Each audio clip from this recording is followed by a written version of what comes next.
अब कर्म कारक द्वितीया विभक्ति को जिसके अर्थ में आता है, कर्ता का अर्थ है ने और कर्म कारक द्वितीया जिसमें विभक्ति लगती है उसको को कहते हैं।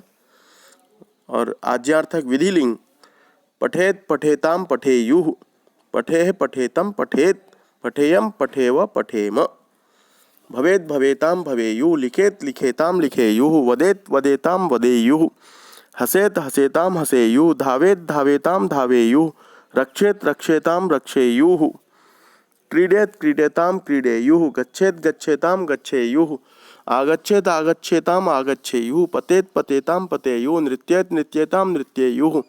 इस प्रकार रूप चलते हैं। और इन वाक्यों को उदाहरणार्थ ध्यान से सुने। छात्राः गुरुं नमेयुः, छात्र गुरु को प्रणाम करें। शिशुः दुग्धम पिबेत, बच्चा दूध पिए। सुधाकरः सुधाम वर्षेत, चंद्रमा अमृत की वर्षा करे। नृपः शत्रून् जयेत, राजा शत्रु को जीते। गुरुः शिष्यं प्रश्नं पृच्छेत, गुरु शिष्य से प्रश्न पूछे। अब कर्म में द्वितीया विभक्ति होती है। ये कर्मणि द्वितीया पाणिनि की अष्टाध्यायी दूसरे अध्याय के तीसरे पाद का दूसरा सूत्र है, जिसका अर्थ है जिस वस्तु या पुरुष के ऊपर क्रिया का फल प्रभाव हो पड़ता है उसे कर्म कारक कहते हैं। और कर्म कारक में द्वितीया विभक्ति होती है। जिस प्रकार अभी पीछे नृपः शत्रुम जयेत उदाहरण देखा था, राजा शत्रु को जीते। इस वाक्य में जीतना क्रिया फल जो है, क्रिया का जो फल है, नृपः राजा कर्ता पर समाप्त न होकर शत्रु पर समाप्त हुआ है, क्योंकि शत्रु ही जीता जाएगा। अतः शत्रु कर्म कारक हुआ और उसमें द्वितीया विभक्ति शत्रुम हुई। जब क्रिया का व्यापार कर्ता पर ही समाप्त होता है तब क्रिया अकर्मक होती है, क्योंकि उसमें कर्म रहता ही नहीं है। जैसे बालकः हसति, अब क्या हंसता है तो प्रश्न ही नहीं होता, बालक हंसता है। तो इसमें कहाँ क्या लगा करके भी आप यदि कुछ उत्तर जानना चाहेंगे तो वो कर्ता पर ही समाप्त होगा। इसलिए अकर्मक धातुएं हैं।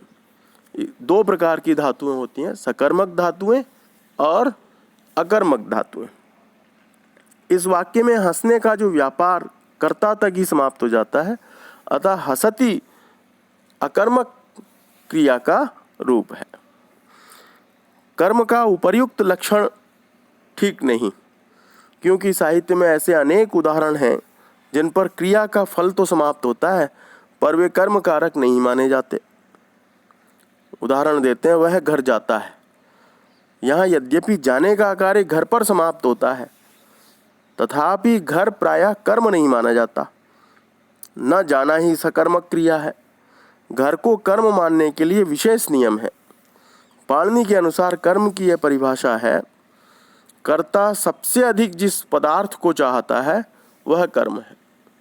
कर्तुरीप्सिततम कर्म, कर्ता ईप्सिततम अर्थात सबसे अधिक जिस वस्तु को उस समय चाहता है उसमें कर्म कारक होता है और कर्म में द्वितीया विभक्ति होती है।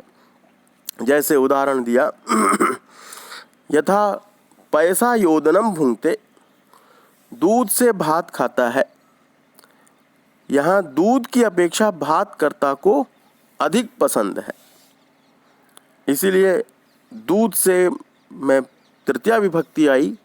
ओदनम चूंकि अधिक पसंद है तो भोजन जो कर रहा है वो चावल के रूप में कर रहा है, इसलिए कर्म ओदन में द्वितीया विभक्ति। ईप्सिततम, उसके लिए ओदन ज्यादा है।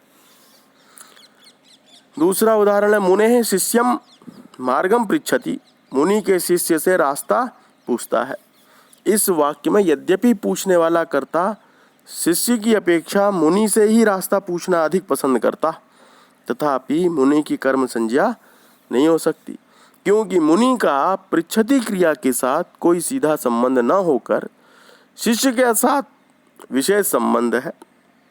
मुनेः शिष्यम मार्गम पृच्छति, मुनि के शिष्य से, तो मुनि के शिष्य, तो के तो यहाँ संबंधवाचक हो गया। शिष्य किसका है?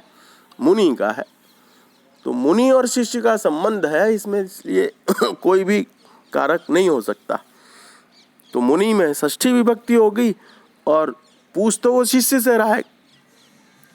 क्रिया जो पृच्छति क्रिया है, पूछना जो क्रिया है, वह शिष्य से पूर्ण हो रही है, इसलिए उसमें द्वितीय विभक्ति हुई।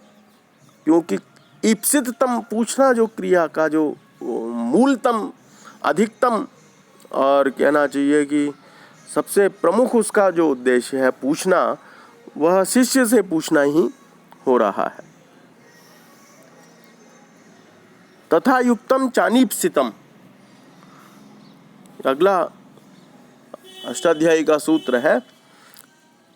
पहले अष्टाध्यायी के पहले अध्याय के चौथे पाद का 50वां सूत्र है। कुछ पदार्थ ऐसे भी हैं जो कि कर्ता द्वारा अनीप्सित होते हुए भी ईप्सित की तरह क्रिया से संबद्ध रहते हैं, उनकी भी कर्म संज्ञा होती है। ईप्सित कहते हैं चाहना, इच्छा, और अनीप्सित कहते हैं न चाहते हुए भी उसको, उसके साथ ईप्सित की तरह व्यवहार, जिसको हम अधिक चाहते हैं उसकी तरह व्यवहार करते हैं, उनकी भी कर्म संज्ञा होती है। जैसे ओदनम भुंजानो विषम भुंक्ते, इस वाक्य में विष कर्ता को अनीप्सित है, विष कोई भी नहीं खाना चाहता, परंतु ओदन जो भोजन क्रिया के द्वारा ईप्सिततम है, लेकिन भोजन तो अधिक ईप्सित है। ईप्सित का अर्थ है चाहता है, भोजन को तो चाहता है, लेकिन विष को कौन चाहता है? कोई भी नहीं चाहता। तो न चाहने पर भी वह चाहने वाली जो स्थिति है भोजन, उसमें भी की ही तरह वह भी उस क्रिया से जुड़ा हुआ है, सटा हुआ है, लगा हुआ है। और ओदन भोजन के साथ उसके भोजन का भी रहना अनिवार्य, उसके भोजन का रहना भी अनिवार्य है, इसलिए विष भी कर्म संज्ञक हो गया। ओदनम भुंजानो विषम भुंक्ते, ओदन खाता हुआ विष को भी खा गया, क्योंकि वो उसके साथ मिला हुआ है। इसी प्रकार एक दूसरा उदाहरण है, ग्रामम गच्छन तृणम स्पृशति, इस वाक्य में तृण भी कर्म संज्ञक होगा। यहाँ अनीप्सित का अर्थ है ना चाहते हुए भी। हम जैसे बच्चे विशेष करके कहीं रास्ते में जा रहे हैं, विद्यालय जा रहे हैं, गांव जा रहे हैं, तो कई बार पेड़ मिल गया तो उसके तिनकों को छूते हुए जाते हैं। अब तिनका छूना उनका उद्देश्य नहीं है, लेकिन गांव जाना उद्देश्य है।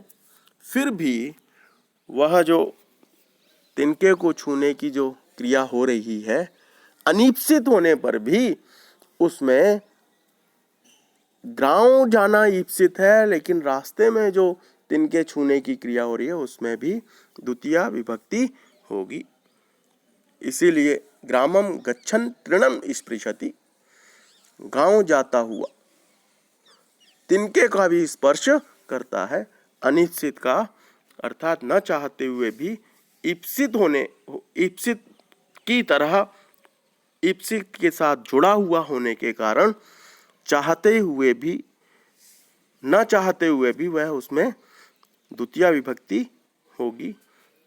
इस प्रकार ये आज का प्रसंग पूरा हुआ और अब आगे कल फिर पढ़ेंगे। आज के लिए इतना ही पर्याप्त।